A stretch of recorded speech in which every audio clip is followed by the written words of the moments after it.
Hello everybody, నేను Sujini. Welcome to my channel salt and Sujini.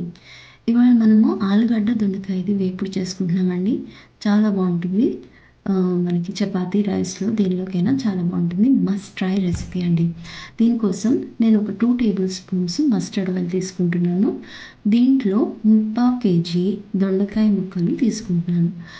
ఇవి వచ్చేసి నేను కొంచెం మీడియం సైజులో కట్ చేసుకున్నానండి. మరీ చిన్నగా కాదు, మరీ పెద్దగా కాదు, ఈ సైజులో.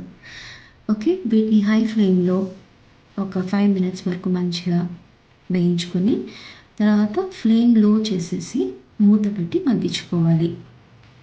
ఈలోపు నేను ఒక పెద్ద సైజ్ ఆనియన్ని, కరివేపాకు, ఇంకా ఎండుమిర్చి, గార్లిక్ ఇవన్నీ రెడీ చేసుకున్నాను. ఇవ్వండి, ఇలా దొండకాయ ముక్కలు మంచిగా వేగిపోయిన తర్వాత వీటిని ఒక బౌల్లోకి తీసి పక్కన పెట్టేసుకున్నాను. మళ్ళీ అదే దాంట్లో నేను ఒక 1/2 కేజీ వరకు మీడియం సైజులో కట్ చేసుకున్నానండి. ఈ ఆలుగడ్డల్ని వేసి సేమ్ అలాగే హై ఫ్లేమ్లో 5 మినిట్స్ వేయించుకొని ఫ్లేమ్ లో చేసేసి మూత పెట్టి మంచిగా మగ్గించుకోవాలి. ఇప్పుడు ఈ ముక్కలు వేగిపోయినాయి కదా, ఈ వేగిన ముక్కల్ని మళ్ళీ సేమ్ దొండకాయలు దేంట్లో అయితే తీసుకున్నామో దాంట్లోనే తీసి పెట్టేసుకోవచ్చు. ఒక 1 టీ స్పూన్ అంత ఆయిల్ వేసుకొని తాలింపు దినుసులు, జీలకర్ర, ఆవాలు, సోంపు, ఇంకొచ్చేసి కలోంజీ అంటారు చూడండి, అది, ఇంకా నువ్వులు, ఇవన్నీ 1/2 టీ స్పూన్ చొప్పున వేసుకోవాలి. అలాగే ఒక్క చిటికెడు మెంతులు కూడా వేసుకోవాలి.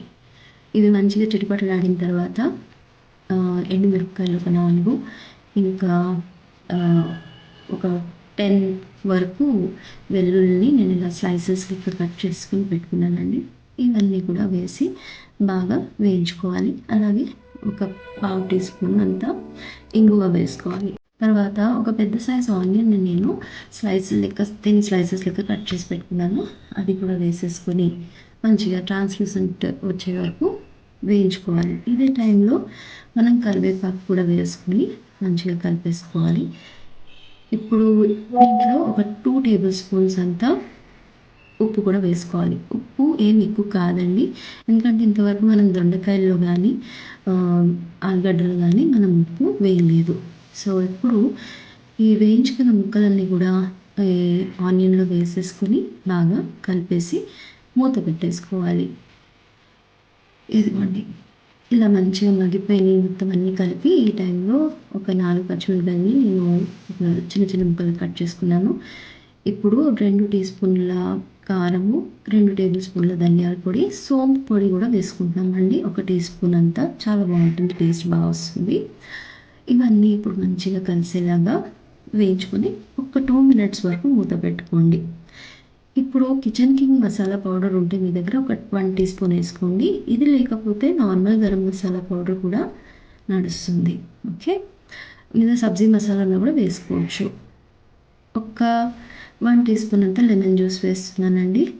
అండ్ కొత్తిమీరతోటి గార్నిష్ చేసేసుకొని మీరు నార్మల్ రైస్తో కానీ చపాతీతో కానీ దేనికైనా ఎంజాయ్ చేయొచ్చు. మస్ట్ ట్రై రెసిపీ అండి. Thank you for watching.